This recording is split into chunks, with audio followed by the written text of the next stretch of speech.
My name is Vivian Layne Parkin, former Vivian Mitchell.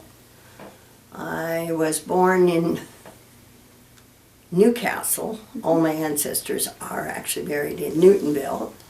And when I was 2, my dad got a job at El Dorado. He had originally worked at the box factory in Newcastle. So he moved the family to Port Hope. And I grew up there. I attended Dr. Power's School in East End, Central in the middle. And I went into Port Hope High School the year it opened. It wasn't finished. We didn't have windows in the cafeteria, amongst other things. We didn't have locker doors. We had temporary basketball hoops, and that was exciting because it kept falling off. And then when I graduated school, I left home and I went with my girlfriend to Ottawa, and we both got jobs in the government, but I got a job singing with a big band with a 32-piece orchestra. Wow. And my music career began right there. And eventually that became my career. I didn't stay in the government. I probably should have. I think my girlfriend retired with a fabulous pension at 45 years old. But I think that had to lock me up. It was mind-numbingly boring. I played in the Ottawa Valley, and then I got a chance to go on the road with a band, but it was a country band. I didn't know anything about country music, but my agent was Billy O'Connor, and he said, well, if you want to work steady in the valley, you better switch to country music. So I remember the very first country song. This is going to date me. It was called Candy Kisses, and I'm not sure if it wasn't Eddie Arnold or somebody. And that was my first country song that I sang. I listened to Kitty Wells and said, I can't do that. It's awful. And he gave me a recording of Patsy Cline, and I thought, oh, so you don't have to sound like that. So he said, just sing in your own voice, and that was the best advice I could have been given for my career, was just to use my own voice and not try to sound like anybody else. So I traveled around Ontario, New York State, did the Eastern Seaboard as far down as Miami, and eventually I got tired of living out of a suitcase, so I came back home, and because my parents were still living in Port Hope. And again, I got a day job at El Dorado, and wound up in another band, and so I was working day and night, and I hated the job at El Dorado. I hate office jobs. I don't know, they're boring.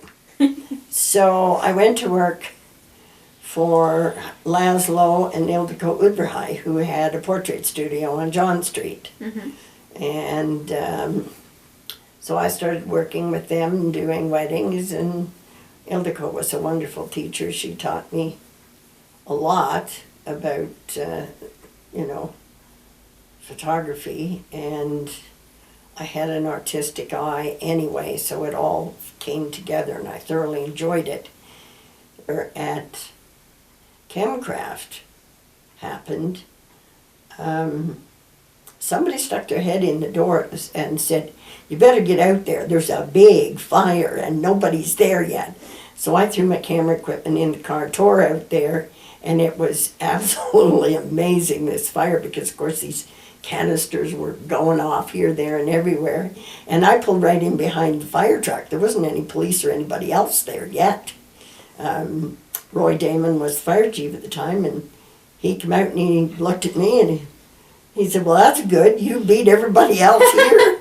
And I said, please let me stay. And he said, stay back. I said, okay.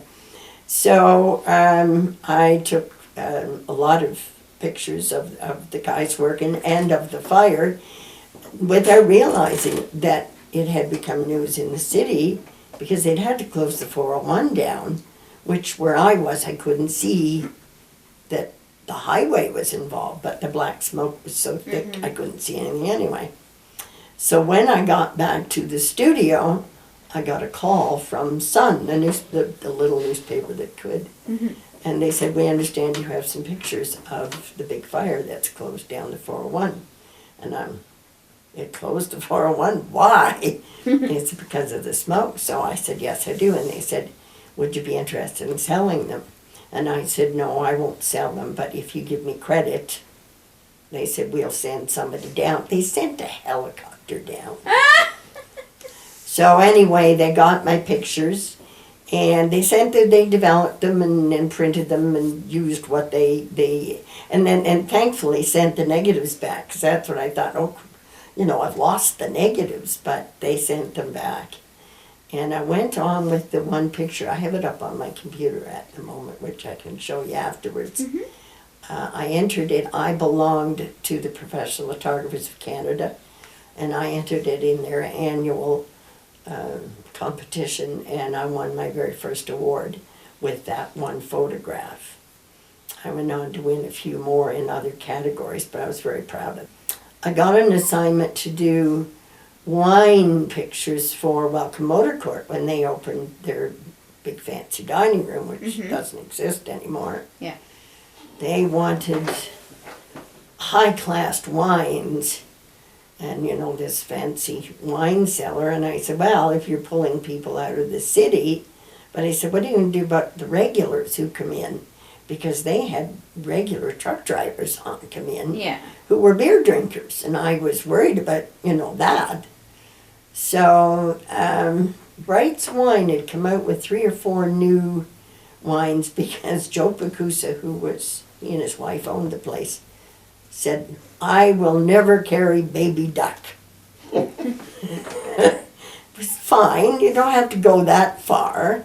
But these new bright wines, they were called Chanté, and there was Chanté Rouge and Chanté Blanc, and I said, they have a lovely name, they have a very classy looking label, but they're very uncomplicated wines. So they won't scare anybody off, and you'll get a whole new wine customer base, if you will. So he gave me the job of making up their wine menu, and I decided to tell the story in pictures, which meant that I think he had around 30 wines on his menu. Then I had to take these wines all over town, taking pictures of them.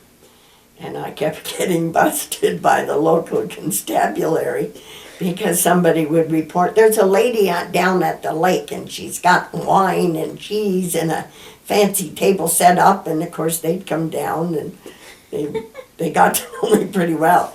But, what are you doing? And so I'd explain, and they said, okay, that's fine, and away they'd go. I finally said to one of them one day, and I don't remember who it was, would you guys just post a note at the police station what I'm doing?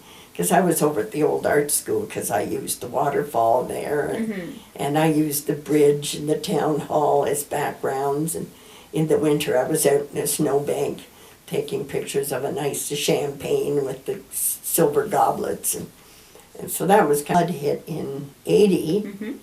I was up there, and I remember looking out at 3 o'clock and seeing 2 kids canoe down Toronto Road, and I thought, this can't be good. So I phoned my dad, and I said, what's it doing over there? He said, it's not good. He said, I've never seen anything like it since 1930, whatever year that, 36, 39. So I said, okay. I said, I'm coming home. I closed the store, grabbed my camera, and I came home, and I wanted him to drive so that I could concentrate. And we did the full town. I took the pictures here, there, and everywhere. I watched things disappear. Wow. I remember being down at Donlan Motors on Mill Street and watching a Pepsi cooler, like a big stand-up Pepsi cooler, go down, and I thought, oh, there goes the little walkover bridge. Not one right over top of it.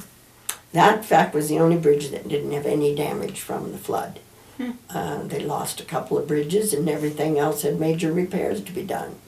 But I helped sandbag down there. And I guess it was starting to get dark enough, I didn't think I could get any more pictures. And I went up and climbed up Jacob's ladder so that I could see down into the main part of downtown. And I watched that tree come down the river and disappear into the fire hall. And I thought, that can't be good either. No. Couldn't see the bridge. The bridge was completely underwater. But I watched there was a gas station on the corner. Yeah. And I watched the telephone booth. And I guess it must have had a cement base, because I thought it's amazing. The telephone booth is still there. You know, things are disappearing, and Yeah. but I watched it, and it just moved very gently down until I couldn't see it anymore. And of course they had told the people in the building on the corner, about 3:30 they told them to get out. They didn't get out, so of course by about 5:30 they're all up there screaming and hollering that now they can't get out. And I remember Donnie Pocock, was it Pocock? No, Oliver. Come down with a backhoe and at the skeena, and he put the bucket down and then move a little forward to try and get over to get them out of the building. And because M&R was going to take, I don't know, 2 hours to get there or something. And at one point he put the bucket down, the bucket went, and that was it. He backed up and said, I'm out of here. Somebody came down around the corner on Mill, down in under the viaduct, and we were back at Don Layne Motors, and we saw the lights, and then we saw the lights go sideways, and 2 or 3 of the guys from the garage tied ropes themselves and went out into the water, and it was a man and a woman, and he was not sober, and there were 2 little kids in that car. Jeez. And they got them out.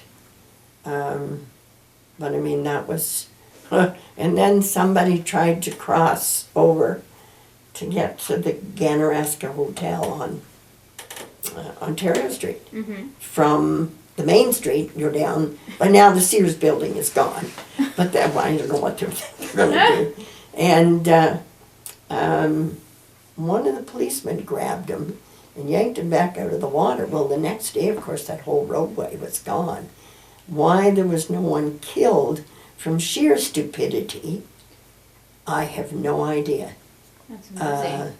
There was unbelievable dumb things that people did, but at one point I had been standing in the archway between Coleman Phillips and I guess Gould's is the one on the other side. I had been, and I was taking pictures, and I was in water, it was probably in water up to about here, and my dad was standing up on dry land, and I'm, down Queen Street, because the town people have a big dump truck, and they're trying to come up Queen against this water. So I had to have a picture of that, and then my dad yelled at me, and I didn't realize, I guess the sand and soot, I was moving and didn't know it, and he spotted it. So I reached out and I grabbed the parking meter, swung myself back into shallower water, took a couple more shots and got back up. When I went back down there the next day, that parking meter was